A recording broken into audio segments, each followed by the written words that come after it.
ready to begin.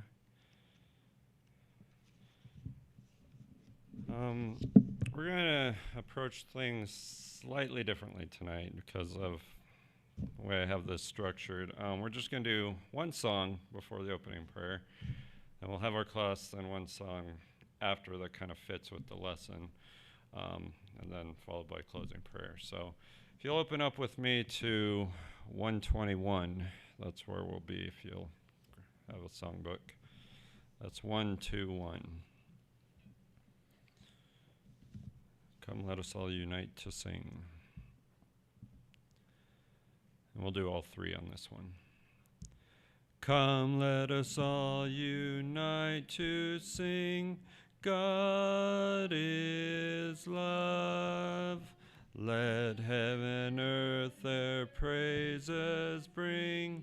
God is love. Let every soul from sin awake, each in his heart sweet music make, and sing with us for Jesus' sake, for God is love.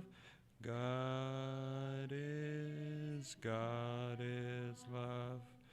God is love.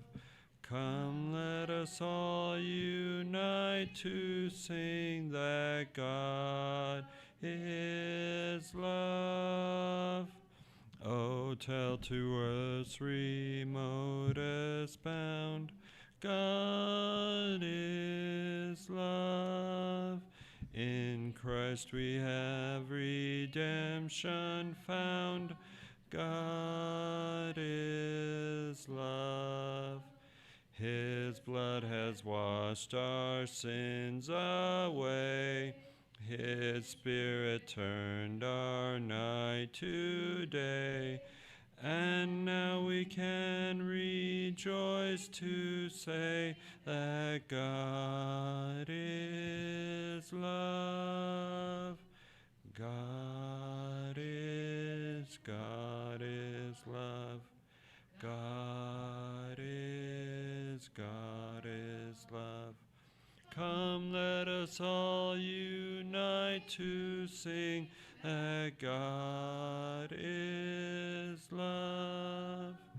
How happy is our portion here. God is love. His promises our spirits cheer. God is love. He is our sun and shield by day, our help, our hope, our strength and stay. He will be with us all the way. Our God is love. God is love. God is love. Come, let us all unite to sing that God is love. Come, let us all unite to sing that God is love. Dean?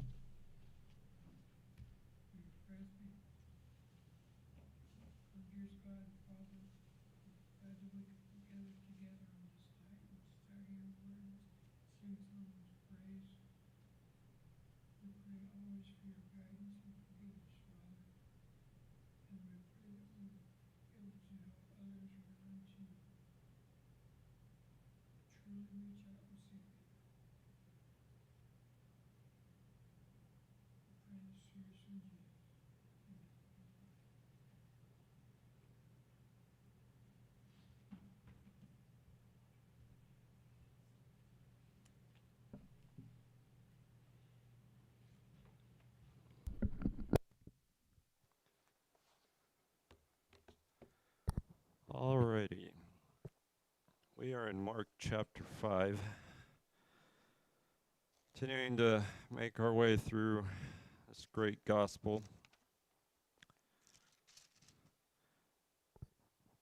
Now here in Mark 5, we've already spent some time in it, obviously.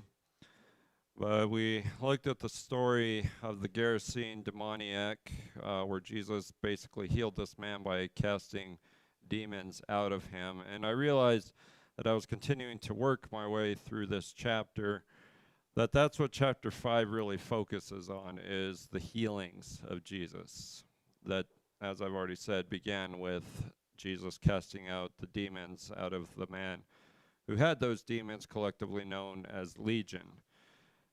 Now what that led to was the people in the area asked Jesus to leave, and Jesus tells the man to go and tell what God had done for him. And it's in that context then, since Jesus had been asked to leave, that in verse 21 of this chapter, Mark writes, "When Jesus had crossed over again in the boat to the other side, a large crowd gathered around him, and so he stayed by the seashore." So, again, Jesus had been asked to leave the area of the Gerasenes. He crosses over back across the Sea of Galilee. We remember at the end of chapter 4, he had calmed the storm as they were crossing. And now he's crossing back over back into the land of Israel. But what's the scene here? When Jesus gets to the other side of the sea, who's there? A great multitude, or the American Standard has a large crowd. So large amount of people are there. So what does Jesus do? He stays seaside, possibly stays in the boat. So this is the scene that sets the stage for what Mark is going on to record next, beginning in verse 22. But anything else on verse 21? All right. So verse 21 sets the stage for what's going to be recorded beginning in verse 22 of this chapter.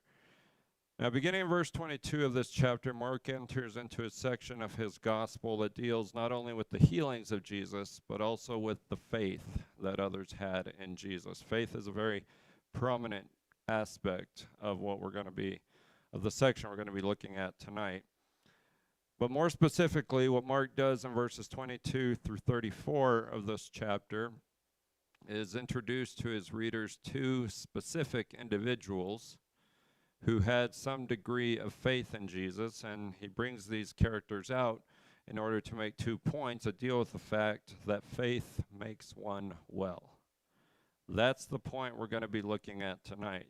Faith makes one well. It's that point that we're going to spend time with as we look at the 2 points that Mark makes in verses 22 through 34 through the story of these two individuals. The first point we'll look at Jairus in verses 22 through 24, and we'll see that his faith would make his daughter well. And the second point we'll look at in verses 25 through 34 is that the faith of the individual, simply called the woman with the hemorrhage, would make her well. And now after looking at these things, the application is the same to us. Faith is what makes us well, and we'll talk about that when we get there. So with that in mind, let's listen to the story that Mark tells. Again, Mark chapter 5, beginning in verse 22. We'll go through verse 34. The text says, "One of the synagogue officials named Jairus came up, and on seeing him fell at his feet and implored him earnestly, saying, 'My little daughter is at the point of death. Please come and lay your hands on her so that she will get well and live.' And he went off with him, and a large crowd was following him and pressing in on him. A woman who had had a hemorrhage for 12 years and had endured much at the hands of many physicians and had spent all that she had and was not helped at all, but rather had grown worse, after hearing about Jesus, she came up in the crowd behind him and touched his cloak. For she thought, 'If I just touch his garments, I will get well.' Immediately the flow of her blood was dried up, and she felt in her body that she was healed of her affliction. Immediately Jesus, perceiving in himself that the power proceeding from him had gone forth, turned around in the crowd and said, 'Who touched my garments?' And his disciples said to him, 'You see the crowd pressing in on you, and you say, "Who touched me?" And he looked around to see the woman who had done this. But the woman, fearing and trembling, aware of what had happened to her, came and fell down before him and told him the whole truth. And he said to her, Daughter, your faith has made you well. Go in peace and be healed of your affliction. Okay, so again, this is a larger section we're dealing with, but we're looking at the story of these two individuals, Jairus and the woman with the hemorrhage. But it's about this point that faith makes us well. The faith of Jairus would make his daughter well. So we're introduced to Jairus in verse 22. And how is he introduced to us here in verse 22? Who is Jairus?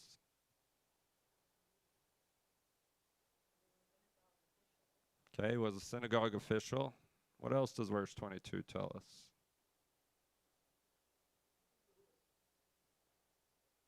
Okay, yeah, there's a synagogue official. That does mean that he's in a place of authority over the synagogues, but what does he do? And he sees Jesus, comes up to Jesus, and falls at his feet. Now, what does that indicate? What's his attitude toward Jesus, being that he does this? He respects him.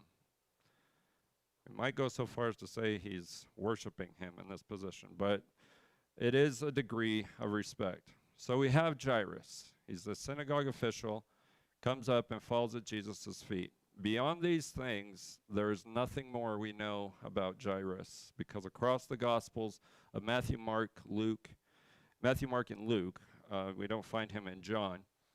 But in all three Gospels, the information presented here is virtually the same. You read about him in Matthew and Luke, you'll see virtually the same information. Worded slightly differently, but it's the same.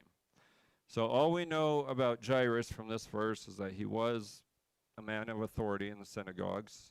He approaches Jesus, he falls at his feet out of respect for Jesus. Now, why would he have this respect for Jesus?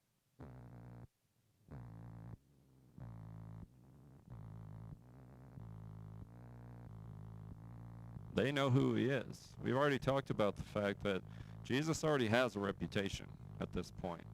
That's why we have this large crowd following him. People know what he's capable of. Jairus is one of those people who have heard of him. So that's why he has this respect for Jesus. He knows what Jesus can do.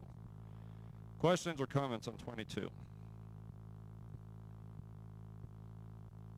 right.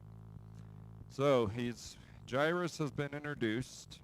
Verse 23 presents us with some more information about Jairus through this statement that is made here. Now, what's the statement that made here? What's Jairus' situation?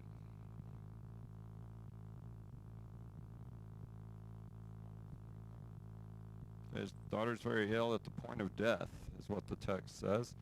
What does that mean? That she's at the point of death. Okay, she's not doing too good. What else? He is desperate to save his daughter. So what's about to happen to her according to the language of this text? She's about ready to die. That's what he tells her. So what does he want Jesus to do?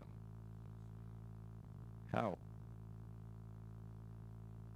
Lay his hands on her, with the result being that she will get well and live. So simply put, Jairus wants Jesus to save his daughter from death. Now, as I said, there's parallel accounts of this in the other Gospels. Matthew, if you read Matthew 9, verse 18, we're told Jairus tells Jesus that she has already died. She's not at the point of death, but she's already died in Matthew 9, verse 18. Now, that's not to say this is contradictory. It's not. It's virtually the same situation. What both texts have in common is that this little girl was either about to die or had died. So he comes to Jesus. Jesus, please come save my daughter from death. Dean, go ahead. Right.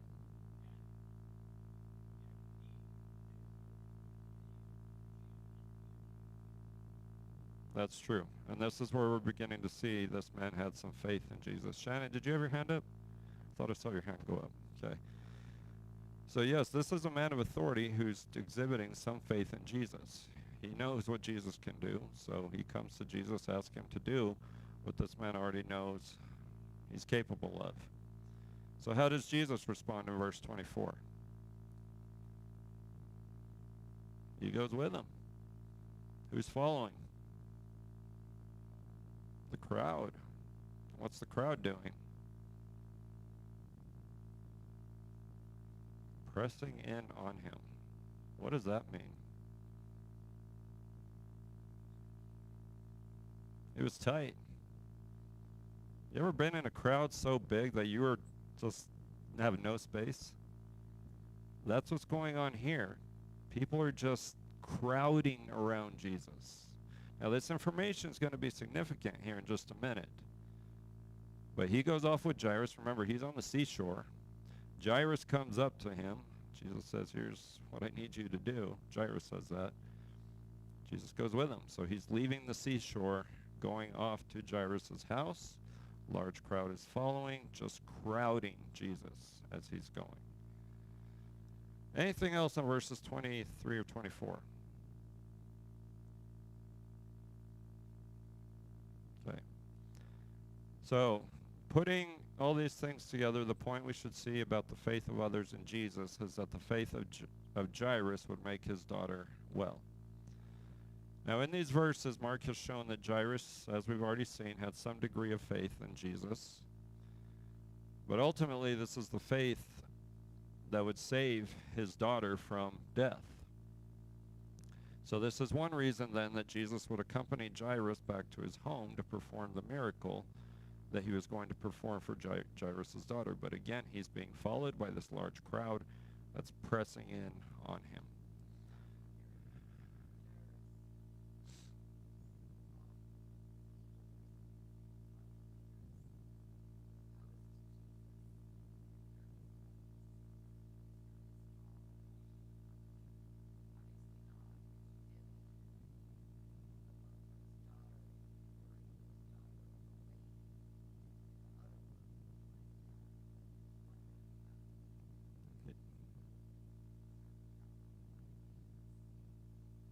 Yeah, we can't know what his opinion of Jesus was beyond what the text tells us. So it's a good thing to ponder on. Anything else on verse 23 to 24? All right. Well, let's go to the second point where we're introduced to this next person who had some faith in Jesus. And here we'll look at the point that the faith of the woman who had a hemorrhage would make her well. So in verse 25, Jesus is traveling along with Jairus. Who's in the crowd in verse 25? Okay, verse 25 is what we're looking at. The woman with the hemorrhage. How long has she had it? 12 years. Now, who in here can tell me what a hemorrhage is? It's a bleeding thing. A continuous bleeding. This woman has had this for 12 years. Now, some of you were in here when I told the story. Something that just happened to me today. It's a little bandage. I went and donated blood today. Now, some of you weren't here, so some of you have heard the story I already told. I'm toward the end of my blood donation. Something happens with the needle. I look down, there's a pool of blood right here on my forearm. Now, that wasn't a hemorrhage, but it was a condition where I was bleeding pretty profusely. Multiply that times 12 years, you have this woman.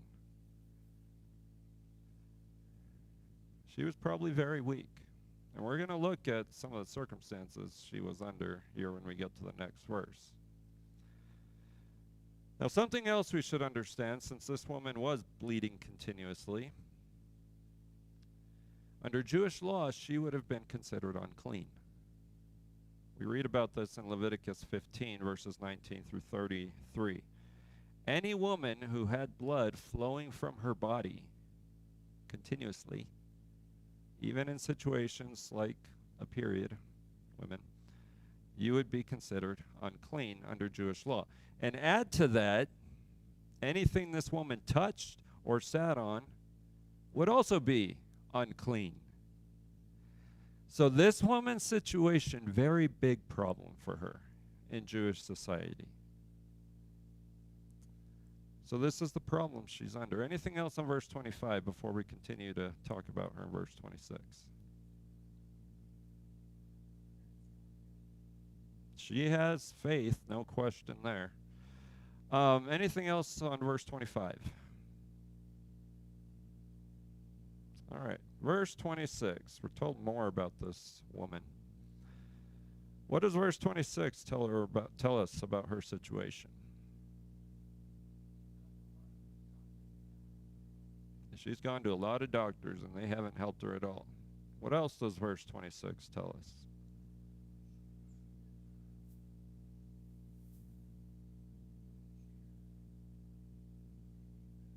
She had spent all she had. She was broke.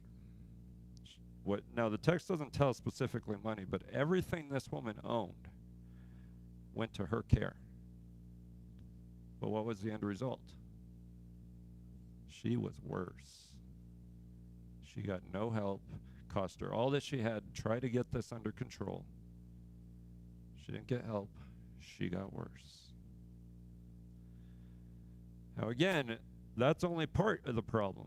The rest of the problem comes from the fact that she was unclean under Jewish law. She had to get this under control if she was going to be allowed back into Jewish society. Anything else on verse 26? All right. So verse 27. What does she do?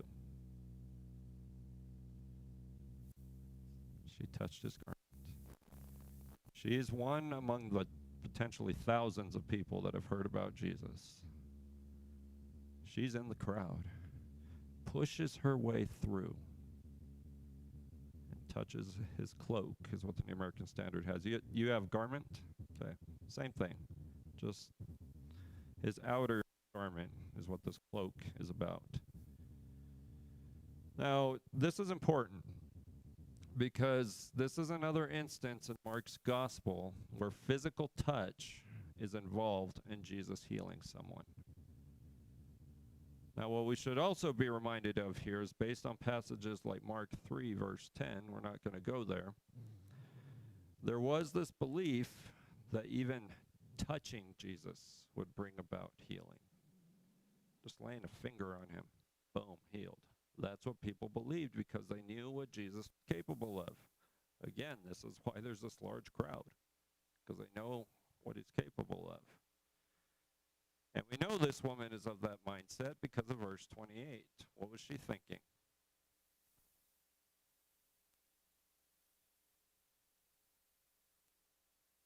That's it. If I touch this,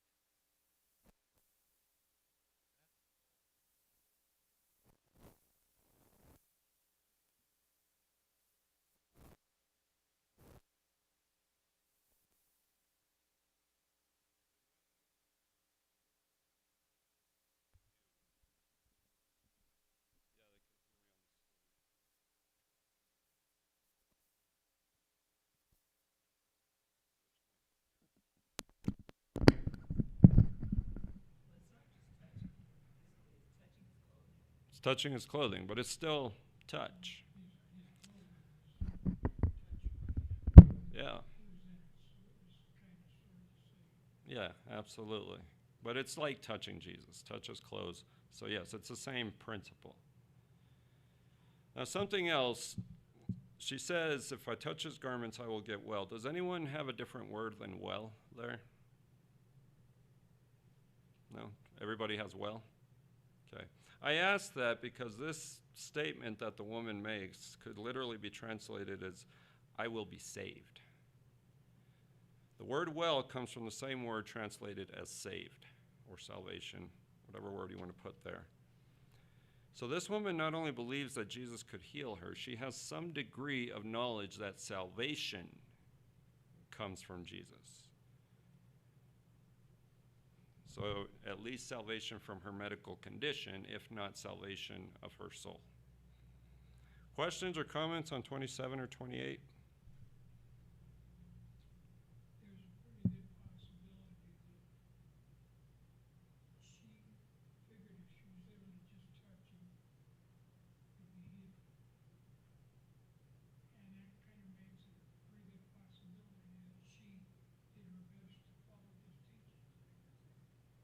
she may have been following Jesus' teachings. We don't know that for sure, because some people later that were following Jesus stopped following him because he held their feet to the fire.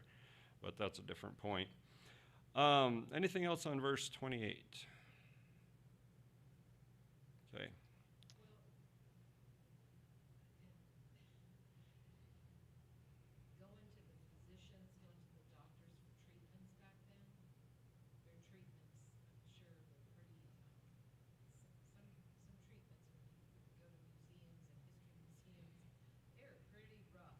Yeah. Medicine back then isn't what it is today. So.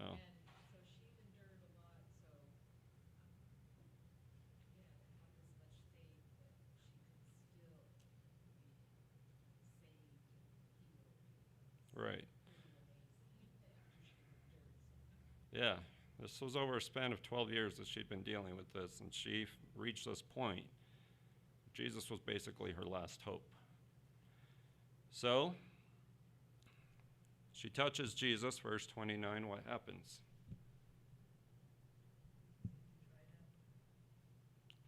I'm sorry, Sandy, say that again? Immediately. We run into that word a lot in chapter 1. What does it mean when something happens immediately? Quick. And what did you say, Dina? Right now. Now, again, this is important. We need to be reminded of this. When Jesus healed people, it was a complete healing. Now, this little number I have on my arm right now, this is going to take a minute to heal. But if Jesus had touched this, there wouldn't even be a scar there, because it's a complete healing. That's why this word immediately in Mark's gospel is important. It happens right now. That hemorrhage, that flow of blood, however severe, stopped. What else does the text tell us? Not sell us. What happened in this woman's body, other than the obvious? She felt it.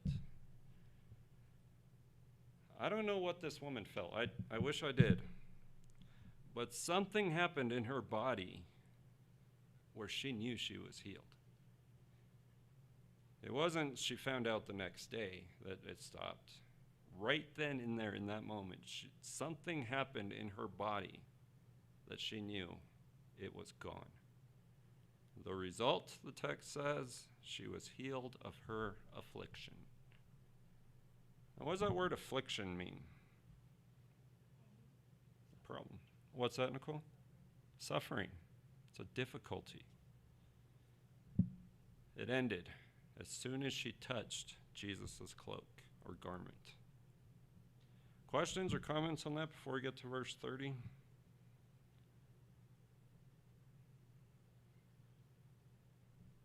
All right. So this woman has done this. She's healed. How does Jesus respond in verse 30? He asked that question, who touched my clothes? But why does he ask that question? What does it say before that? He felt what? That's it. He felt the power leaving him. Good answer, AJ. Yeah, this woman touched him. Somehow Jesus feels something happen. The power to heal him leaves, or heal this woman leaves him. And he asks this question: who touched my garments? So, like the woman who felt her healing stop in her body, Jesus also felt something when this happened. His power went out. I really would like to know what that felt like too. Have this power and it just, you feel it leaving. And so he asked this question: who touched my garments? Questions or comments on that, verse 30?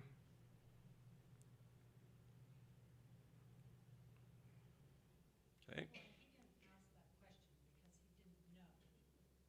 It wasn't because he didn't know who touched his garments. true.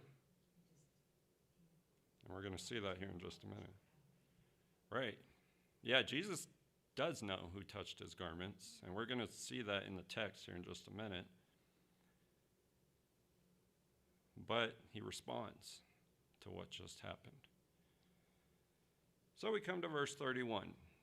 How do the disciples, who are likely the apostles here, how do they respond to his question? I think that they seem surprised because of what they said. It hurts that like there's all these people mine says thronging you, and you say who touched me. I think that to me that sounds like maybe they were surprised, like Surprised at what? that there are all of these people, and he could tell that somebody had like accidentally or had touched his clothes. Maybe not accidentally because you didn't do it on accident, but to me that says that they're surprised. Okay, there is an element of surprise here. Or they're just, yeah, because they're not aware of the healing. It's like, what do you mean, who touched you? Like, Now, what lots of people touched you. that's it. That's their mindset. Jesus, there's all these people pressing in on you. How can you ask this question? Everybody's touching you, Jesus. That's their mindset. They're not understanding what's going on, as they have been before, not understanding. They're saying, Jesus, there's all these people, they're pressing in on you. Everybody's touching you, Jesus. How can you ask this question? You can't know. And Haley, I'm partially teasing you on that because you used to say that when you were a little girl. Can't know. That's what the disciples are saying to Jesus. Jesus, you can't know who touched you. But he can. How does he know one individual has touched him? Verse 30. What happened in his body? The power left. So he knows for a fact somebody touched him. He knows who. But he's setting up a lesson here, for lack of a better term. You also wonder if some of these other people that were crowding around were probably also had afflictions, but they must not have had the faith. That's possible. I mean, we don't know. We don't know, That's yeah. a possibility, because it only mentions that she had the thoughts, she had it in her heart that Jesus could heal her, and believed that in her heart, and maybe other people were just, their heart wasn't right. Yeah, we don't know. We don't know what the other people's circumstances were. Mark's focus is on this woman in this case. So he asked, who touched me? My power's gone out. Who touched me? But he knows. Anything else before we get to verse 32? All right, so verse 32. The disciples have asked this question, but what does Jesus do in verse 32? AJ? He was looking around for her. He was looking around for her. He looks around and he knows. And so he's looking to see the woman who had done this, the text says. So he knew who touched him. Now he's looking for her. So even though Jesus asked the question in verse 30, as you guys have already seen, Jesus knew. Now all he's got to do is find her. And that's exactly what he does. Now, does he respond to the disciples? What they said? No. It's not important. At least not in his, at this moment. He just wants to find the woman who he knew touched him. Questions or comments before we get to verse 33? Okay. So he looks around. He sees the woman. Verse 33, what's the woman doing? AJ? Trembling, Fearing and trembling. What does that mean? She's scared. That word fearing comes from the same word that we get the phobia term. She is terrified.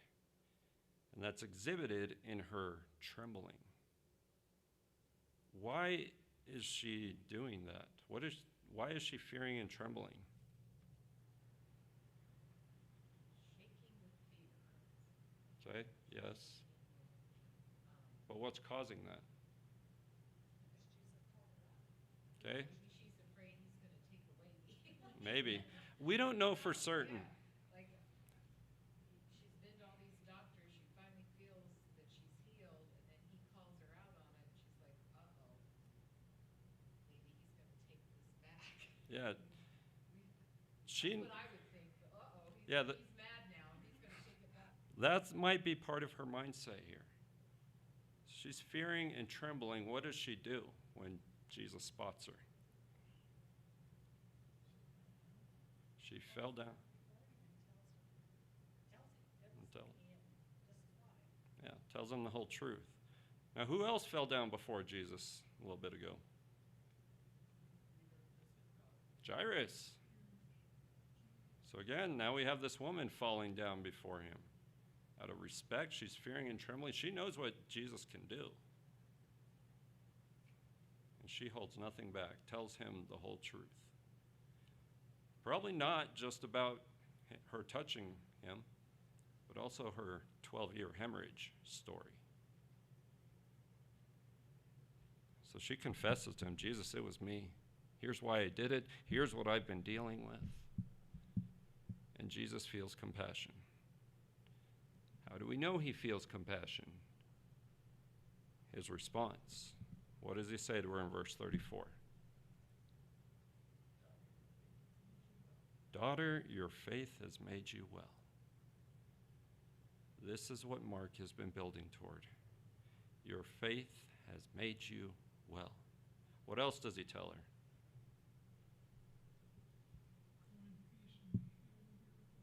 Go in peace and be healed of your affliction. I want us to notice something here. She's already been healed. Now, why does he say, be healed? That's not an easy question, but I'm asking it anyway.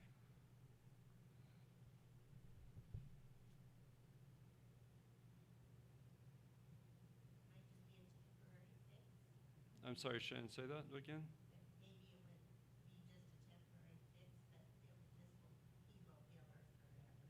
Okay, yes, there's something deeper involved. She's already been healed, but to be healed means to remain healed.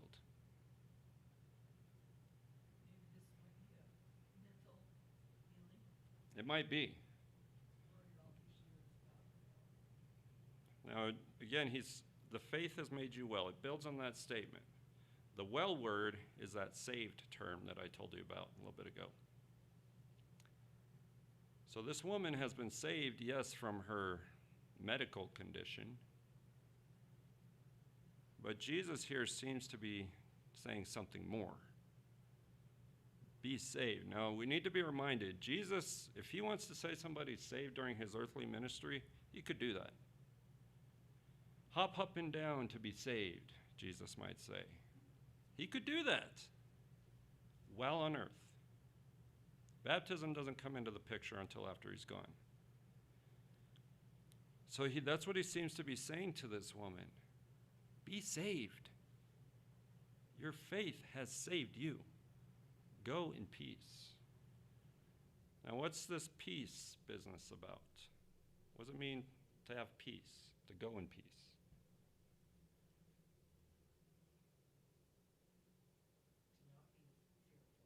To not be fearful. She's fearing and trembling. Jesus says, go. There's no reason to be afraid. Have peace. It's that mental, spiritual kind of peace. Exactly.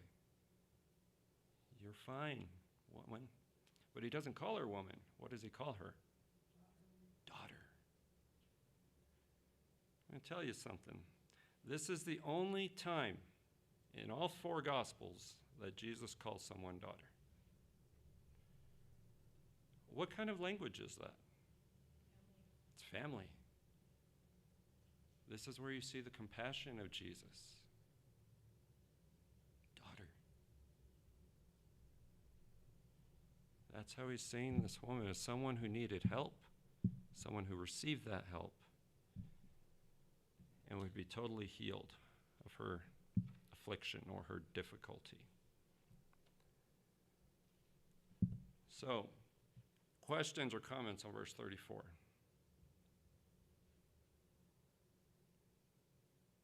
All right.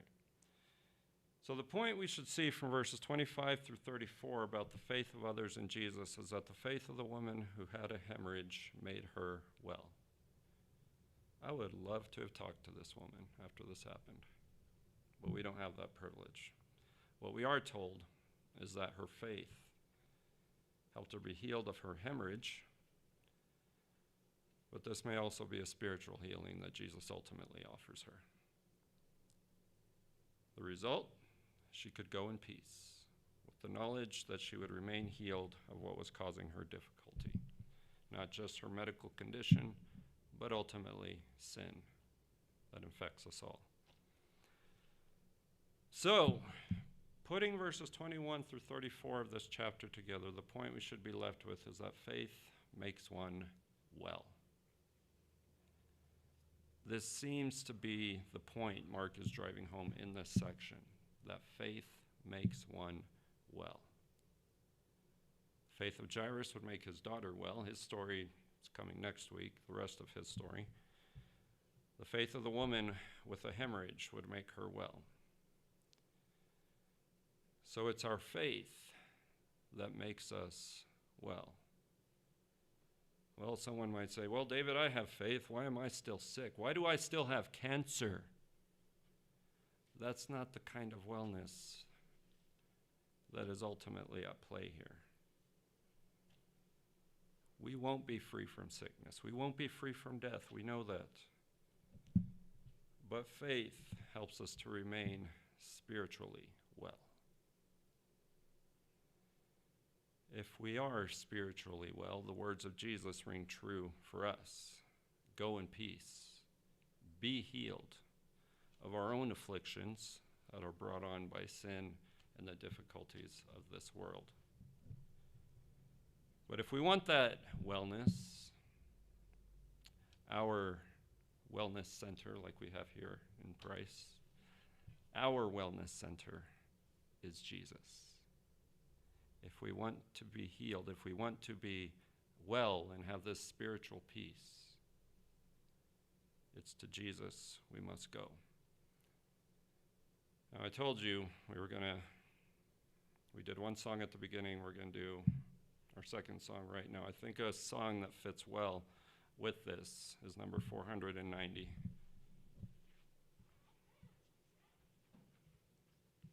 And AJ, would you be up for doing a closing prayer tonight? Okay. After we sing our song, AJ will have our closing prayer. 490, It Is Well With My Soul. Let me get there myself. And we'll sing all three. And again, at the final ending, we'll sing the It Is Well part twice at the end. When peace like a river attendeth my way, when sorrows like sea billows roll, whatever my lot, thou hast taught me to say, it is well with my soul. It is well with my soul, with my soul. It is well with my soul. My sin, know the bliss of this glorious thought. My sin not in part, but the whole is nailed to the cross, and I bear it no more. Praise the Lord, praise the Lord.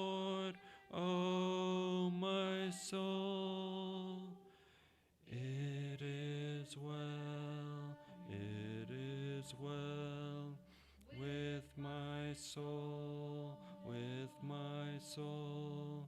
It is well, it is well with my soul. And Lord, haste the day when the faith shall be sight, the clouds be rolled back as a scroll, the trump shall resound, and the Lord shall descend. Even so, it is well with my soul.